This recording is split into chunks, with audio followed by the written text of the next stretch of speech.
It's obviously a lot easier once you have all these keyframes where you've been able to dabble with the character and play them out inside the different scenes so you know what they have to be. So first thing I'll do is I'll mix up a bunch of palettes. I chose the more neutral colored one there. It had the same sort of emotional feeling that I wanted for the characters.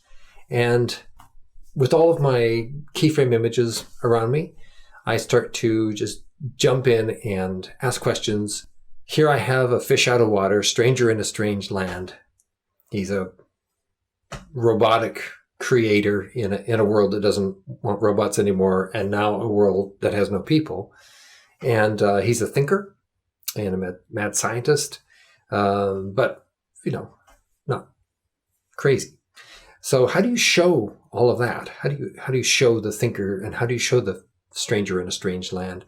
I think, with postures, if your arms are spread like this and you kind of radiate confidence. I don't think he has that necessarily to the world outside. I think, once you make a defensive posture, like your arms crossed like this, or, even covering part of your face, it shows a little bit of wariness about the world around you. At the same time, in his head, he's not even in this world. He's already in the land of artificial humans, and already in memories of his wife, and already figuring out how to create. So at the same time of being kind of locked up like that, I chose a posture where he's thinking, and the expression on his face should show that he's leaving the world outside and he's moving in. Part of the way to do that is to show the eyes not focused on the world around him. Tilt of the head sometimes can indicate that. Really, the simplest way to find out is just you get a mirror and you try to actually become that character and watch what you do. If you can't do that and watch at the same time, get a camera, put it on film and video yourself going through that motion or sinking into that feeling, and just watch what your body does. And then watch that back with a sketch pad. So you're actually studying it and trying to find the right posture that communicates those things. So I've got him in that pose, and I'm not trying to do details yet at all. I'm not thinking through the costume. I'm not doing the details of anything beyond what I've learned inside the keyframes. I do want to get the mood early on. So in this particular character creation, I very quickly go in with some color. And I want that color to establish a tone. That's also helping bring in that I am the last man in the world feeling. And that all that will help when I'm performing this character now. So let me see. One of the things I do for characters, I try to find at least one thing about them that is their trademark, almost like the big S on Superman's chest, or, the Batman ears, or just something that, even if they're really, really small, if you can see that little detail, it's them. All right. And so for Pig, I chose this kind of upright, wild hair.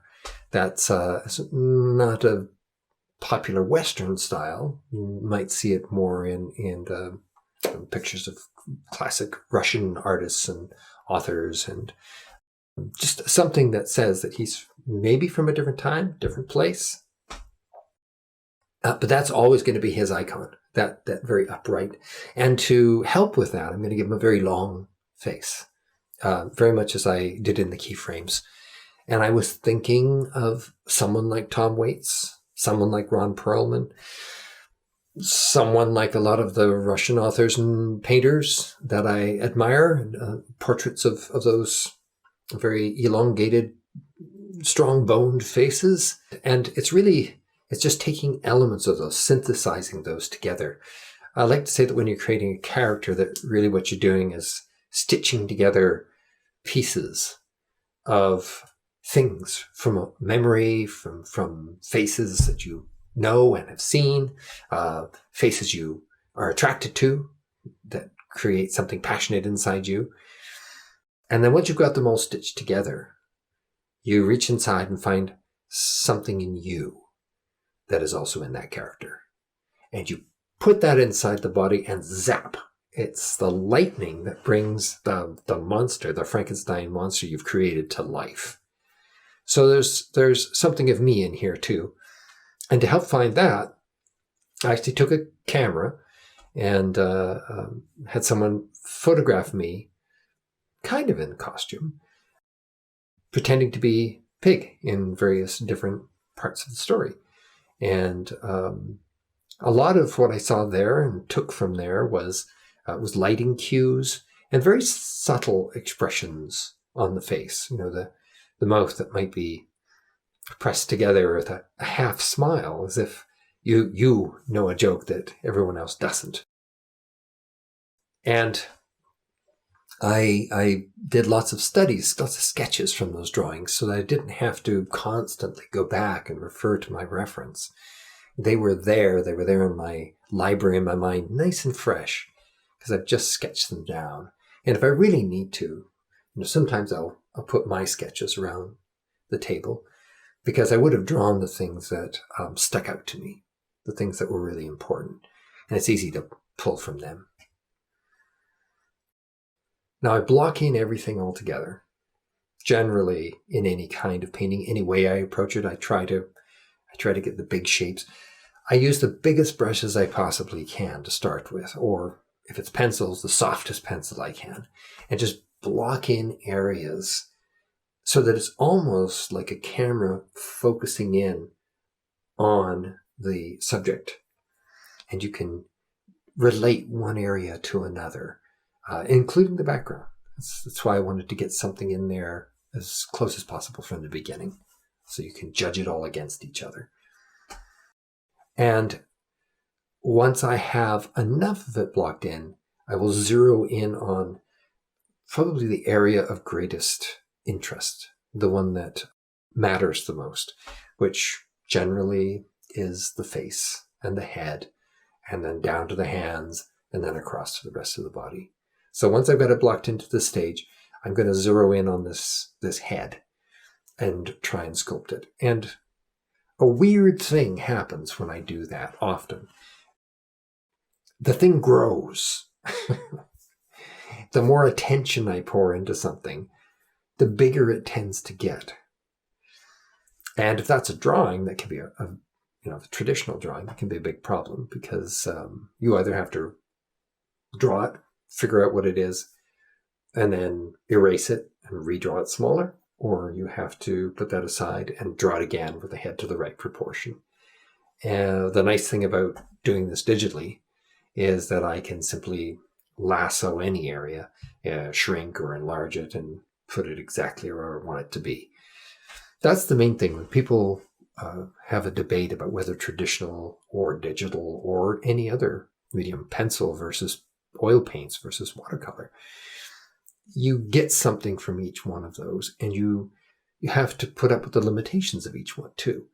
And all of that feeds into your creativity. If it's pen and ink, you must make a decision, because actually the only other option is to white it out with white paint, and that's kind of a fallback. You don't want to do that as your first choice. So making a commitment to a mark produces a quite strong drawing sometimes, because you have to make a choice and you have to live with it. Kim Jung-ji does these amazing drawings on a white sheet of paper, and I know once he puts down a mark, he's thought about it, and it sets the dimensions and the angles and the perspective and the tone of the entire rest of the image, whatever that's going to be, right? He may not know what it all is, but he knows from that first mark how it has to fit together. So, I did this one digitally, partly to show you a digital painting, show you one way of doing that. And you saw before when I did my scribbles with pen, and you watched me translate those into a digital medium.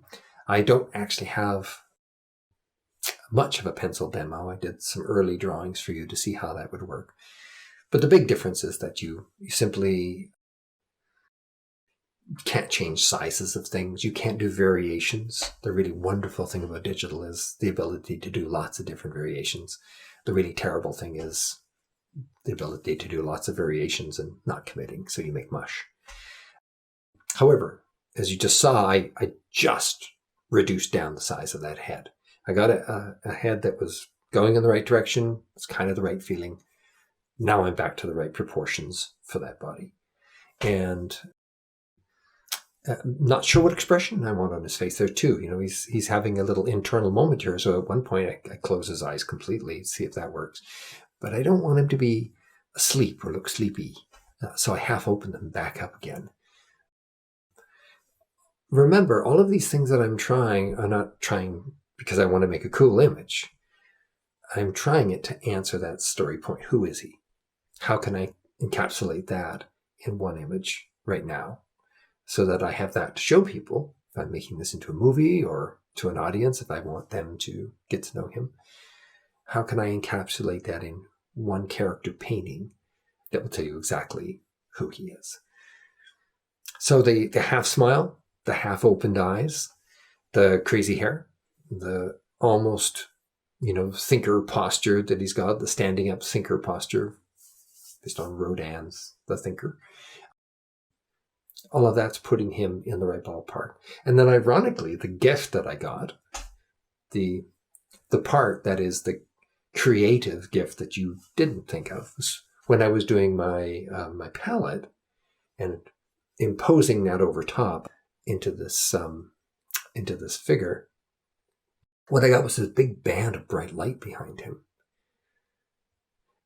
And I was intending originally to paint some sort of background behind him there, some sort of, city street or maybe his lab or something. And then I realized, well, wait a minute, symbolically, what a gift. This bright light is almost a piercing of the veil, right? A symbolic going into his imagination. It just seemed to work. It also gave some sort of motivation to the light that's coming in on the side of him there, like the curtains have parted and somehow inspiration has just begun to strike. At least that's what I read into the visuals here. And that's, once I saw that, I could play into it. And that's the important thing about creativity. It's not so much having all the answers, it's recognizing when an answer appears, sometimes completely unintended, and knowing how to say that one, preserve that at all costs. Follow that thread and see where it leads. Because very often, if you can tune that part of you to just light up when you find something special that just magically appears, what you're learning to do is you're learning to surf the creative web. Stay open. Keep your radar out for things that came together and gave you something magical and new. Another thing, by the way, that I often do is once I'm painting, I don't know why, it doesn't always happen, but often happens, I'll find that one eye might slip down a little lower than the other one, or to get a feeling from character, I'll shorten a nose beyond what a nose should be. Or it's almost starting from a more cartoony version or a more stylized, caricatured version of the character so that I capture the personality. And at the very end, I'll go back in and I'll ease up a little on some of the caricature, see if I can dial it back into a more realistic presentation. So I've got the face to roughly where I want it to be. I'm enjoying that. The hands, you notice I haven't really sorted out the anatomy properly on those fingers yet. They're just, I know I want it turned at some strange, maybe slightly uncomfortable angle because he's inside. He's not thinking about what he's doing outside. So I'll be going back into those to fix them up because once the face is locked in, the hand is what I move down to. In the back of my mind, though, I'm not sure if I don't think it's multitasking so much as drifting back and forth, touching a lot of the different things that have to be done to finish a character painting. But in the back of my mind now, at this stage, I'm starting to wonder about the costume. Okay, so I put him in something that was very recognizable. You could see somebody wearing this today. It's a shirt. It's a vest. Somehow vests feel a little older world to me as well. And it also was there in my reference. I just instinctively put on a vest, and I like the effect that it gave. But it also doesn't shout out to me that it's futuristic. And it doesn't tell me anything about what he does now, what his profession is, what his life is like. It's clearly not a lab coat, so he hasn't turned into full mad scientist mode yet. So presumably this would have been what he'd be wearing as a hover taxi driver. And I'm asking myself that next most important question, which is, how do you see that? How would I see that he's a hover taxi driver? You know, the obvious thing is you put some sort of little cap on top of his head and it says hover taxi driver up on the top, or at least that's a picture of a hover taxi, so you don't have to resort to words. But is there anything else?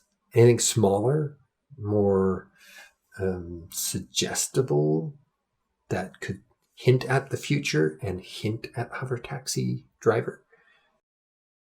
So as I'm painting this, I'm mulling that over. Right at this stage, I don't know. Still more concerned with the very important storytelling part of the hand and that face. Hand's starting to get back to where it needs to go now. It's really fun. It's kind of like playing the keyboard, where your left hand is doing these amazing chords and the top hand is playing a melody to that, and you're finding ways to weave those together. That's the creative process for me here, right? Working on a costume, but really the other hand is, taking care of the storytelling. And I find I can listen to music. So this is where I'm playing the Ursine Vulpine song that is helping so much, right? Ursine Vulpine and Annika's amazing voice. She became the voice of his long-lost wife. And I'm trying to let that guide where I make my choices too. And it sounds mystical. I don't mean it to be. But there's a rhythm to a piece of music. And there's certain highs and lows, and there's a tonal range in music as well, right? Some really are really wide and others are very narrow banded. And I'm turning that into visual answers here, letting it guide me with what I do on the actual painting. It also means that I really can't watch a movie off to the side, or I'm even given up on trying to listen to audiobooks while I do this. Everybody's different. I know some great artists that love to just, when they're rendering, tune out, do the rendering, and have something playing or listen to something. Maybe even most artists are like that. I can't do that because I need to be living inside this character. I need to be Pig in this exact moment of the story. And any other story would pull me out of that. Music doesn't. So listening constantly to a very sad tune, but someone who is singing about a world without you. I think the song is actually called Without You. And I think at this point, I suddenly remembered people with vests, images of people with vests, often wore armbands, something to help keep their sleeves up, or, you usually see it in photos of printers and artists and people like that. Again, my world, the people that I hang out with or went to school with or grew up with. So I'm wondering if there's something I can do with armbands. And then that led to putting some sort of emblem, and the final telling moment of putting the tattoo on his arm. And the tattoo was just going to be a tattoo until I remembered that, of course, there was a culling of robots and there was an exiling of robot makers. So he's been branded as a robot maker and an outcast. And he wears that on his arm now for the rest of his life. So that's it. final character. And I think that was very successful for me. That process is probably my most common process. And with him down very firmly on paper, my confidence level goes way, way up, right? Now I'm feeling risky and I can do what I want. And that's what I need in this creative process of mine. I need something, some rock I can rest on in the midst of all the chaos.